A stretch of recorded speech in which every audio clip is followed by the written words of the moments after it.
जय जय रामकृष्ण हरी. मित्रांनो, आज आपण देवपूजा या विषयावर चिंतन करणार आहोत. देवपूजा म्हणजे फक्त देवासमोर दिवा लावणे, फुले वाहणे, नैवेद्य दाखवणे एवढीच आहे का? की देवपूजा म्हणजे मन, वाणी आणि कृती शुद्ध ठेवणे? संतांनी सांगितले आहे, देव शोधावा देव्हाऱ्यात, देव शोधावा अंतरी. देव बाहेर नाही, तो आपल्या अंतःकरणात आहे. पूजा ही त्या देवाला जागृत करण्याची प्रक्रिया आहे. आपण रोज देवपूजा करतो, पण मन मात्र राग, द्वेष, मत्सर, अहंकाराने भरलेले असते. संत तुकाराम महाराज म्हणतात, मुखी राम अंतरी काम, काय उपयोगी ते नाम. जर तोंडाने देवाचे नाव घेतले आणि मन मात्र वासनांनी भरलेले असेल, तर ती पूजा फक्त बाह्यक्रिया ठरते. खरी देवपूजा म्हणजे सत्य बोलणे, परोपकार करणे, इतरांना दुखावू नये, आपले कर्तव्य प्रामाणिकपणे पार पाडणे. संत नामदेव महाराज म्हणतात, पांडुरंगा नाम घेता काम क्रोध पळती.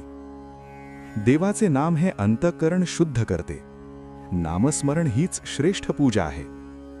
ज्ञानेश्वर माऊली सांगतात, देवाला फुलांची, धूपदीपाची गरज नाही, त्याला भावाची गरज आहे.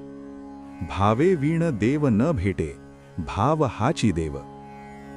मित्रांनो, मी तुम्हाला एक बोधकथा सांगतो.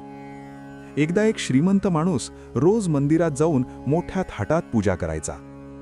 त्याच मंदिराजवळ एक गरीब माणूस फक्त देवाला नमस्कार करून रोज निघून जायचा. एक दिवस पुजाराने विचारले, तू काहीच अर्पण करत नाहीस, मग पूजा कशी होते?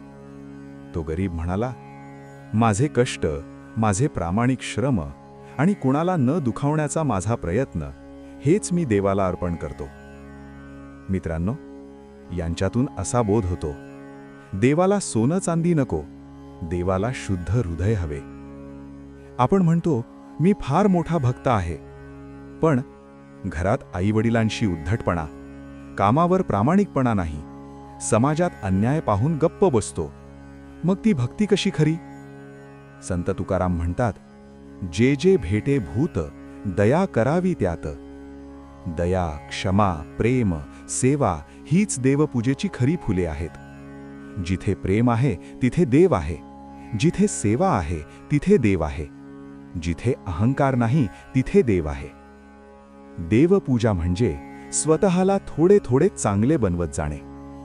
आज आपण ठरवूया, पूजा करताना मन शुद्ध ठेवू, नामस्मरणासोबत सदाचार ठेवू, देव मंदिरातच नाही, माणसात पाहू.